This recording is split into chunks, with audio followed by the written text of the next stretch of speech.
Her Mercedes clipped my car outside the restaurant. Chrome shattered against asphalt. She didn't stop. I memorized her license plate. 5 minutes later, a text came from an unknown number. "Sue me. My husband owns every lawyer in this city." No punctuation. No hesitation. That kind of arrogance you can smell before you see it. I stared at the message for a long time before replying. "You have 30 minutes to apologize." She sent 3 laughing emojis. I didn't reply. 20 minutes later, my phone rang. A man's voice, strained, trembling. "Who are you? Please, whatever you're doing, stop." Then the line went dead. That was when I knew. Something in their world had cracked, and I had just found the fracture.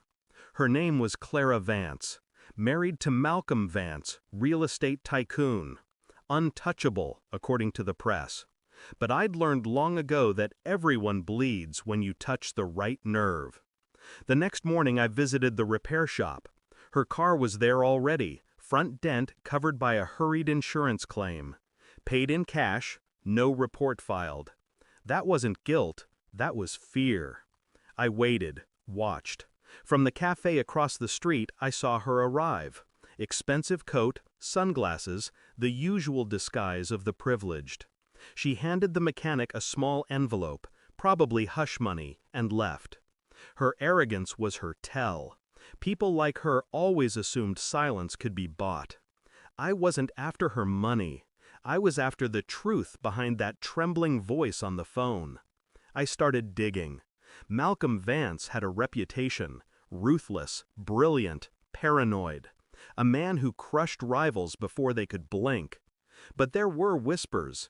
Accounts closed under false names, payments funneled through shell firms. The kind of things that ruin empires quietly. I found one of those accounts. A transfer, 6 figures, from Clara Vance to a woman named Ellen Cross. 2 weeks ago. Memo line: for silence. That word echoed. Silence. So I called Ellen, pretended to be from the Vance Foundation. She hung up the moment I said Clara's name.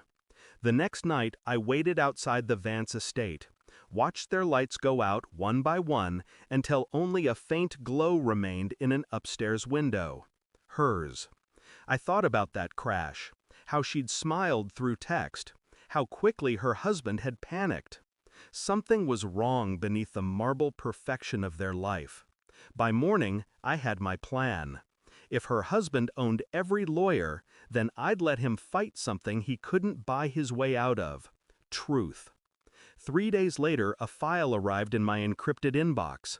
A contact owed me a favor. Inside, photos, bank statements, messages. Clara and one of Malcolm's senior partners. Affair. Blackmail. A plot to siphon money through corporate accounts before disappearing. But she'd made a mistake. She'd used a transfer under her husband's name. He found out the same night she hit my car. The call I'd received wasn't about the accident. It was about her. He thought I was the man she was running to. I printed everything. Drove to the Vance estate. When she opened the door, her face drained of color. I didn't speak. I just handed her the folder. She flipped through the pages, her hands shaking. Her breath caught on a photo of her and the partner, half dressed in a hotel room. "Where did you get this?" she whispered.